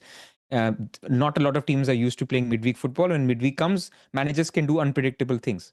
So I'm more wary on Welbeck than a Minte, for example, who I think will still get minutes. So I agree. It's nice to see Minte in this table. It's nice to see Declan Rice in this table. Trossard, man. There's a couple of people in the chat, actually, in our Discord, who are pretty good Trossard fans, assisted in the Champions League as well. I'm not there with him as a pick because Martinelli exists and Madueke is going to come back pretty soon after the international break, but someone we keep ignoring. You can get him on, not even on free hit because you're on double defense. This is the problem with Arsenal, man. Yeah. Free hit, somebody was saying in the chat, free hit should allow no team cap. You can get 7 Arsenal players if you want in a particular week. That would be fun, I think. But I don't think they can program it. Yeah. Just wanted to shout this out in terms of people trending in the right direction. Salah sits top for shots in the league amongst midfielders in the last 5 game weeks. I just wanted to add that. This is from the Fantasy Football Scout members area as well. Some deemed data, XG non-pen. Look at all these teams that we're looking at. We're pretty accurate with the teams we're looking at. Palace, Liverpool, Arsenal, Brighton, City, Chelsea, United. These are the good tags who are sitting in the top 7 or top 8 for XG non-penalty in the last 6 game weeks. Newcastle, a little bit of a flutter. Did you know that they've lost 8 away games in a row? That's pretty insane, man. We need to... Really? 8 away games in a row in the league. Sorry, they've not won 8 away games in a row. Okay. So that's they had that shut to Bournemouth earlier. I remember. Yeah, so that's a pretty telling stat in terms of us and how we view their assets, especially from an attacking point of view. And XG conceded, Arsenal, City. Look at that. Villa's defensive numbers are improving. Brentford's numbers are improving. Brighton not as bad as I thought they would be. Couple of interesting teams up there that I thought would be worse than they are. Look at Chelsea. Right down there. Brighton, Verbruggen is 4.4 for people looking at a keeper. Yeah. I still have trust issues with that defense. I don't think it's a bad. Nah, it's true. Yeah. And their manager. If there's even a niggle, you don't know what the guy will tell you. And he's like Eddie Howe number 2. But I think Brighton are a decent team, coming in a decent run of form. Or fixtures. Right, before we start looking at captaincy and fixtures this week, why don't you tell people about our Discord? So if you would like to join, Christmas period is fun because we have lots of games and the match chat is a lot of time. By the way, I get spoilers from the match chat. Like I'm going to disable notifications because the match chat is very, very quick. So there's a nice match channel. We have FPL chat, we have Rate My Teams, and we have other non-FPL stuff. So if you want to join us, you can do so by becoming a member on YouTube or joining us on Patreon at patreon.com//the FPL Wire. Yeah, a lot of people are actually into show recommendations that we do for Nod as well. So we discuss a lot of that as well on the Discord as well. So it's just a nice place to hang if you want to move away from the clutter on Twitter. So come join us. All right. This week's matchups. Anything that stands out to you? I mean, everybody was questioning whether they should captain Erling Haaland. Still second highest for predicted goals. City at home. You know, he's on a run of 4 Premier League games in a row where he scored 2 goals or more. At home. He's just good at home, man. Like, I don't know why. Like, we had this discussion last week, and when Gabriel scored, I was like, oh man, in my team selection, I told a lot of people not to captain Gabriel. And then obviously Haaland outscored him, so that was good. But we live in a world where captaining an Arsenal defender is not a bad thing, and they're again 50% clean sheet odds. But personally, I'm still very much Haaland at home is a good pick. If there are people, let's say there's a crowd that wants to go and bet against Erling Haaland, where would you go? The captaincy? Again, Arsenal, I think. Saka or Gabriel. Not Pedro, not Enzo Fernandez. There was a few people who were thinking of captaining João Pedro. They're not reliable picks. They're not reliable picks is the problem. They're not Palmer. If it was Palmer, you captain Palmer. Yeah. The problem with João Pedro also is that he's got a little bit of Nico Jackson about him, which was on display against Spurs as well. He can get 4 chances. There's no guarantee that he's going to finish his dinner with all those chances. He does have a tendency to underperform his expected data as well. So that's my issue with somebody like Chelsea. I actually think somebody like a Boomo Bruno would be a decent shout, but I don't know how to view a game against Spurs now. And Spurs actually this season have been poor at home and good away. But I do think that Bruno and Boomo owners will get points in this game. They should get points in this game. Nothing else stands out, man. Genuinely nothing else stands out. That's why when in doubt, captain the big man. Most games are like, I'm seeing this trend happening now. Most games are between 1 and 2 for both teams. Like look at Nottingham Forest Leeds, Crystal Palace Brighton, Brentford Newcastle, Villa Bournemouth, West Ham Burnley. Same pattern. Spurs Man United, Everton Fulham. Everyone is like that. How do you actually, like the markets are just like, we don't know yet. You guys figure it out. Somebody in the chat was saying Mateta as a captaincy option. What do you think about that? That's actually not a bad shout because this is a game where they both hate each other. It's a local derby. There will be goals. It generally does have goals. It's not a bad shot if somebody wanted to punt. You know who does well in this fixture? Sar. Yeah, he's the kind of person. Sar got that triple return in this fixture. I think last December. Yeah. I expect it to be a basketball-y sort of game as well. So, I think good for attackers on both sides probably. That's a good shout. If somebody wanted to punt, I actually have more confidence in Palace. And it's backed up, right? It's not like we're faffing in the air. Let me just show that table. They're sitting top for. So Mateta sitting top for NPXG last 6, and Palace are sitting top for NPXG last 6. So reliable attack that has shown to be just keep an eye on how many minutes they're playing on Thursday night. I think that's the only caveat that I have there. Where Brighton have a whole week's rest, and Palace are playing Thursday night. That's the thing. Yeah, that's why I have trouble captaining a Palace player. Yeah. Like they could do well, but it's just you don't know which game they're tired and which game becomes that Bournemouth game because a lot of Mateta's numbers is that Bournemouth game, right? Yeah. So, but they're just a good team to have. I don't know if they're a good team to captain. Like, you're still going against Haaland, right? I mean, I think it's Saka or Haaland personally, or Gabriel. Yeah, I'm with you. And Saka is 100% on pens. So if you wanted to use that as another push. Yep. All right. This is a chart. I forget from who. Do you remember from who? Zoph mentioned it. Bears. And I'll Barry. you carry on. Basically, what this tells us. Basically, what this chart tells us. Sorry? Tim Bear. Timbayr. This is expected CBIT in the next 6 game weeks. So basically, this tells us that teams from which defenders have decent potential for DEFCON points in the next 6 game weeks. Now, the only reason I would use this is not to see that you're getting like DEFCON heavy defenders. Why you're buying defenders should always be as per clean sheet odds. But once you buy your defenders, and if you're in sort of like a benching dilemma, you can use something like this, making a decision between one defender or the other. Because let's say for this week, the decision between a Senesi and an Anderson isn't that easy. Senesi plays Aston Villa away, and Anderson plays Everton away, if I'm not mistaken. Who does Anderson play? Everton away, if I'm not mistaken. Yes. So it's a tough Everton decision. This week, yeah. Yes, there's not much in the clean sheet odds. So then you can start thinking, does one fixture have higher propensity for DEFCON points? And then you start making your decisions as well. Correct.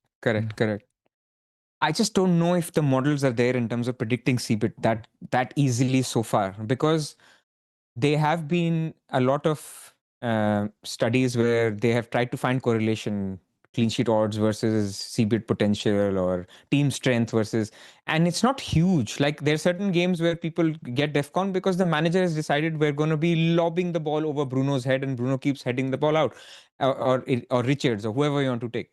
So it's difficult because of game state. It changes so much to predict that. So I'm wary. Like, look at Liverpool, right? Liverpool are 4th lowest here. But what are we seeing from all opponents, which Villa didn't do, by the way? And a lot of people were frustrated. Why is Villa not playing long ball, man? Come on, play. Liverpool hate it. So if all these opponents coming up, Man City won't do it. But after that, Nottingham Forest, West Ham, Leeds, Sunderland, they will hoof the ball because Liverpool hate it. They will try to bypass the press that way. And who will get DEFCON if they do that? Van Dijk. Yeah.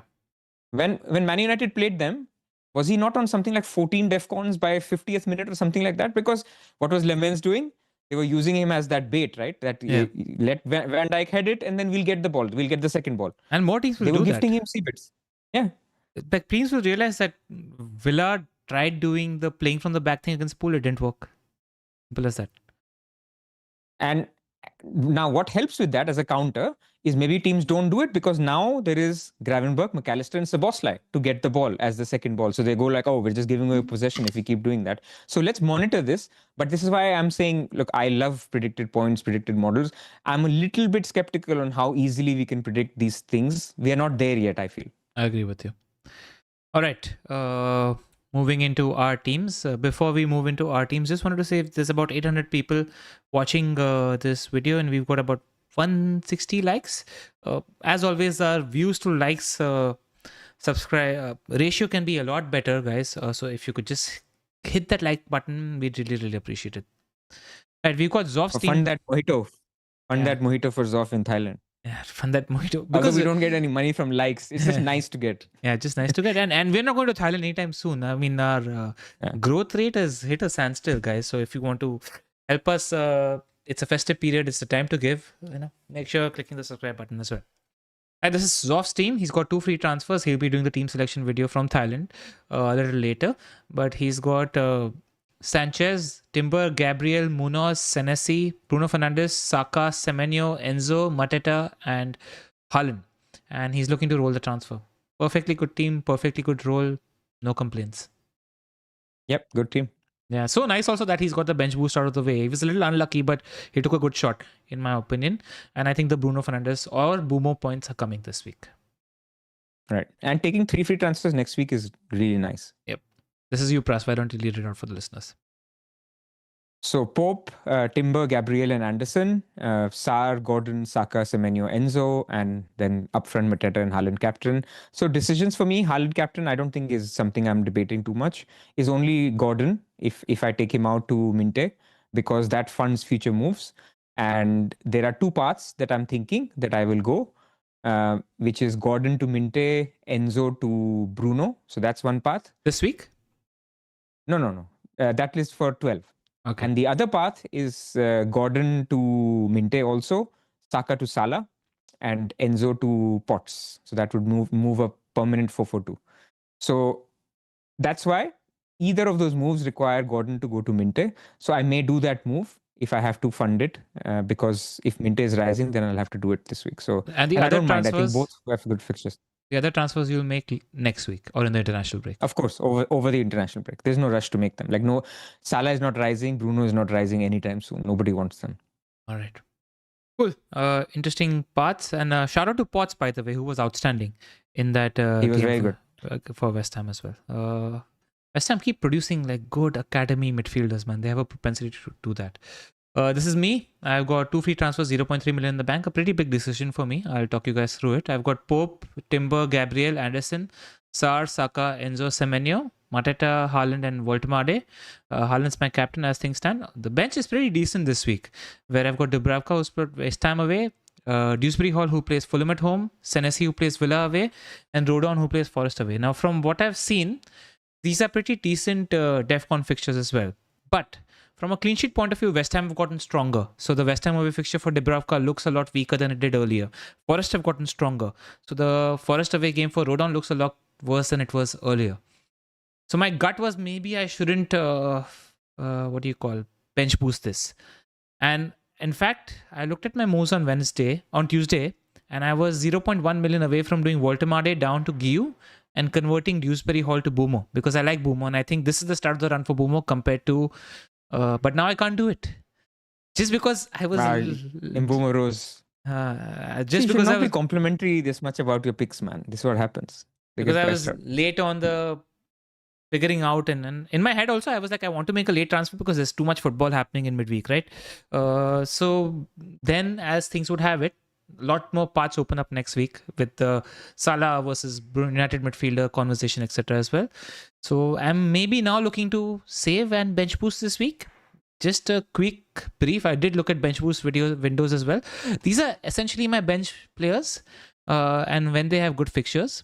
Actually, next week is a really good week for my bench boost, where Arsenal players have Spurs at home, but Bournemouth, Senesi has West Ham home, Rodon has Villa at home, Burnley have Chelsea at home, which is a tough fixture, but then Anderson has Sunderland at home.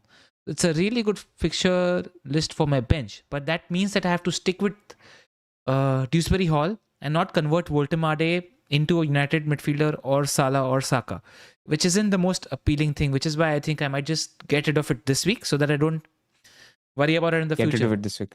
Then there's 16, I don't think 17, 18. By doing it this week, you get flexibility for transfers by making a dead spot if you want. And you're not taking the IB risk, man. Yeah. Like, somebody could get a yellow flag and then you're sitting there in 12 with a yellow flag going, is Sar going to play? And the manager says he's fine, but he has a yellow flag. Is he going to play? So, like, you're not even accounting for the unknown, which is over IB, anything can happen. Like, if your players are fit, get it done, man. That's where I am at the moment. We'll see where we are. I'll look at it in detail. And I'm going to think about it until Saturday morning because, a random player gets injured or Arteta starts playing mind games. Then things change. So we'll see where we are. So that's where we are. And that's a pod, Pras. That's the pod. Hit the like button, as Andy Let's Talk FPL says. If I say Van Dijk is better than a third Arsenal defender, he will hit the like button. So I just said it. Van Dijk is very good, man, from next week. I think people should look to buy him. So like the video. Hope you enjoyed it. No Zophar, so apologies for the novice plugs at the beginning of the video, but that's where we are. Good luck to everybody and see you later for the team selection videos. Take care, guys. Okay, wait.